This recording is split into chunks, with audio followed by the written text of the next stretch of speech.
So December 20ನೇ ತಾರೀಕು ನೀವು ಬರ್ತಾ ಇದ್ದೀರಾ, ನಿಮ್ಮ ನಂತರ 5 ದಿನಗಳ ನಂತರ ಸುದೀಪ್ ಅವರು ಬರ್ತಾ ಇದ್ದಾರೆ. ಸ್ನೇಹ ಪ್ರೀತಿ ಎಷ್ಟೇ ಇದ್ರೂ ಹೆಲ್ತಿ ಕಾಂಪಿಟೇಷನ್ ಅಂತ ಥಿಯೇಟರ್ನಲ್ಲಿ ಇದ್ದೇ ಇರುತ್ತೆ. ಅದ್ರ ಬಗ್ಗೆ ಮಾತಾಡಿದ್ರಾ? 5 ಡೇಸ್ ಆದ್ಮೇಲೆ ಬರ್ತಾ ಇರೋದ್ರಿಂದ ಏನಾದರೂ ಡೇಟ್ಸಲ್ಲಿ ವ್ಯತ್ಯಾಸಗಳು ಮಾಡ್ಕೊಳ್ಬೋದು ಅಂತ ಏನಾದರೂ? ಇಲ್ಲ, ಅದು ಗೊತ್ತಿಲ್ಲ. ಅದು ಪ್ರೊಡ್ಯೂಸರ್ ಮಾತಾಡಿರ್ಬೋದು, ಶ್ರೀಕಾಂತ್ ಅವ್ರು ನಾನು ಮಾತಾಡಿದ್ದೆ ಅಂದರು. ಬಟ್ ಅವ್ರಿಗೂ ಅನಿವಾರ್ಯ ಕಾರಣಗಳಿಂದ ಬರ್ತಾ ಇದ್ದಾರೆ.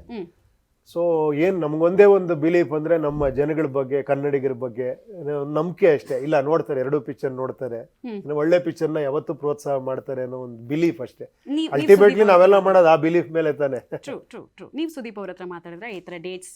ಇಲ್ಲಪ್ಪ, ಅದನ್ನ ನಾವು ಮಾತಾಡೋದು ಚೆನ್ನಾಗಿರಲ್ಲ ಆ್ಯಕ್ಚುಲಿ. ಪಾಪ ಹಂಗೆ ಅವರು ಪಾಪ ಮಾತಾಡಿಲ್ಲ. ನಾನು ಅದನ್ನ ಕೇಳಬಾರ್ದು ಆ್ಯಕ್ಚುಲಿ. ಏನು ಗುರುವೇ ನೀವು ಬಂದ್ಬಿಡ್ತಿದ್ದೀರಾ, ಅದು ಪೋಸ್ಟ್ಪೋನ್ ಮಾಡಿ ಅನ್ನೋದು ಏನೋ ಚೆನ್ನಾಗಿರಲ್ಲ ಪಾಪ. I can understand actually. And it is 2 film ಖಂಡಿತ, ಯಾಕಂದರೆ ಕಂಟಿನ್ಯೂಸ್ ರಜೆಗಳಿದ್ದಾವೆ. ಸೊ ತುಂಬ ದಿನ ಆಯಿತು. ಕನ್ನಡ ಪಿಕ್ಚರು ಕೂಡ ಕರ್ನಾಟಕದಲ್ಲಿ ಏನು ಹೇಳಿ ಏನೋ ಆಲ್ಮೋಸ್ಟ್ 1-1.5 ತಿಂಗಳಾಗಿರ್ಬೇಕು. ಭೀಮಾ ಏನೋ ಇದೆಲ್ಲ ಗಣೇಶ್ ಅವ್ರ ಫಿಲಮ್ ಎಲ್ಲ ಬಂದು. ಸೊ ಗ್ಯಾಪ್ ಇದೆ. ಖಂಡಿತ ಜನಕ್ಕೆ ನೋಡಬೇಕು ಅಂತಿದ್ದೆ. ನಾನು ಇಂಟರ್ವ್ಯೂ ಮಾಡ್ಬೇಕಾದ್ರೆ ಆ ಒಂದು ಕಾಣಿಸ್ತಾ ಇದೆ ನಮ್ಗಲ್ಲಿ. ನೋಡ್ತೀವಿ ಸರ್, ಕನ್ನಡ ಪಿಕ್ಚರ್ ನೋಡ್ತೀವಿ ಅನ್ನೋದು ಇದೆಯಲ್ಲ, ಅದೇ ನಮ್ಮನ್ನು ಕಾಪಾಡತ್ತಾನೆ. ಅವರೇ ತಾನೆ ಇಷ್ಟು ಜನಕ್ಕೆ ಊಟ ಆಗೋದು. ನನಗಂತಲ್ಲ, ಆ ಒಂದು ಅಭಿಮಾನ, ಆ ಪ್ರೀತಿ ಇದೆಯಲ್ಲ, ಸಾವಿರಾರು ಜನಕ್ಕೆ ಇಂಡೈರೆಕ್ಟ್ ಔಟ್ ಹಾಕ್ಬಿಡ್ತಾರೆ ಅವರು. ಓಕೆ, ಪ್ರೀಮಿಯರ್ ಶೋ ಈಗಿನ ಟ್ರೆಂಡು.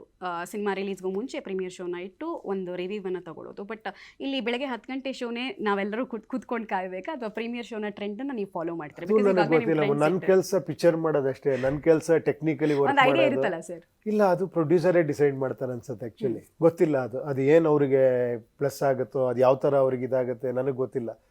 ಪ್ರತಿಯೊಂದು ಏನೋ ಪ್ರಮೋಷನ್ ಇಲ್ಲಿ ಬಂದು ಕೂತ್ಕೊಂಡು ಹಿಂಗೆ ಮಾತಾಡಿ ಅಂದರೆ ಮಾತಾಡ್ತೀನಿ. ನನಗೆ ಇಷ್ಟ ಇದೆಯೋ ಇಲ್ವೋ ಸೆಕೆಂಡ್ರಿ ಆ್ಯಕ್ಚುಲಿ. ಬಟ್ ಮಾತಾಡಬೇಕು, ಅದು ಅನಿವಾರ್ಯ ಆ್ಯಕ್ಚುಲಿ, ಮಾತಾಡಲೇಬೇಕು. ಆ ಥರ ಸಮ್ಟೈಮ್ಸ್ ಇವಾಗ ಅವ್ರು ಮಾಡ್ತಾರೆ ನನಗೆ ಡೈರೆಕ್ಷನ್ ಈ ವಿಷಯದಲ್ಲಿ, ಆ ಥರ.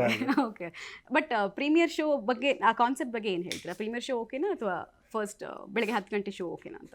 ಈಗ ಅದು ನನಗೆ ಗೊತ್ತಿಲ್ಲ ನನಗೆ ಆ್ಯಕ್ಚುಲಿ. ಅದು ಏನು, ನನಗೆ ಯಾವಾಗ ಪಿಕ್ಚರ್ ತೋರಿಸೋ ಸಂತೋಷ ಆಗುತ್ತೆ. ನನಗೆ ಯಾರು ನೋಡಿದ್ರು ಕೂಡ ನನಗೊಂದು ನೋಡಿದ್ರಲ್ಲ ಹೆಂಗೆ ಏನು ನಿಮಗೆಲ್ಲ ಇದಾಯ್ತು ಅನ್ನೋದು ಅದು ಇದ್ದೇ ಇರುತ್ತೆ. ನೀವು ಒಂದು ಕ್ರಿಯೇಟ್ ಮಾಡಿದ ಜನರು ಹೆಂಗೆ ರಿಯಾಕ್ಟ್ ಮಾಡ್ತಾರೆ ಅನ್ನೋದು ಒಂದು, ಆ ಒಂದು ಚೈಲ್ಡಿಶ್ ಒಂದು ಇದಿರುತ್ತಲ್ಲ, ಎಕ್ಸೈಟ್ಮೆಂಟ್, ಅದೆಲ್ಲರಲ್ಲೂ ಇದ್ದೇ ಇರುತ್ತೆ.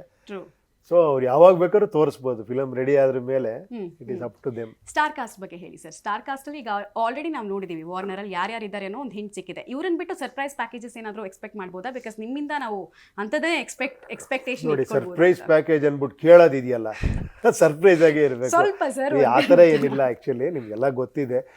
ನಾನು ಆ ಥರ ವರ್ಕ್ ಮಾಡಲ್ಲ ಆ್ಯಕ್ಚುಲಿ. ನನಗೆ ಸರ್ಪ್ರೈಸ್ ಅಂದ್ರೆ ಏನು ಗೊತ್ತಾ, ನನಗಲ್ಲಿ ಏನೋ ಒಂದು ಸೀನ್ಗಳಲ್ಲಿ ಏನೋ ಹೇಳೋದು ವಿಷಯ ಇರ್ಬೋದು. ಕೆಲವು ಡೈಲಾಗ್ಗಳು ಹೆಂಗೆ ಅರ್ಥ ಆಗುತ್ತೆ, ಡೈಲಾಗ್ ಹೆಂಗೆ ಎಂಜಾಯ್ ಮಾಡ್ತಾರೆ, ಇದು ಹೆಂಗೆ ಎಂಜಾಯ್ ಮಾಡ್ತಾರೆ, ಇದ್ರೊಳಗೆ ಎಷ್ಟು ತಿಳ್ಕೊಂತಾರೆ, ಆ ಒಂದು ಖುಷಿ ಅಷ್ಟೇ ಹೊರತು ನನಗೆ ನಾಟ್ ಆ್ಯಕ್ಚುಲಿ ನಾನು ಏನು ಹೇಳಿ ಸರ್ಪ್ರೈಸ್ ಆಗಿ ಒಂದು ಯಾವುದೋ ಕ್ಯಾರೆಕ್ಟರ್ ತಂದು ಖುಷಿ ಕೊಡೋದು, ಅದು it is A good idea. But ನನಗದು ಅಷ್ಟು ಗೊತ್ತಿಲ್ಲ ಅಂತಲೇ ಹೇಳ್ಬೇಕು ನಿಮಗೆ, ಆ ಥರ.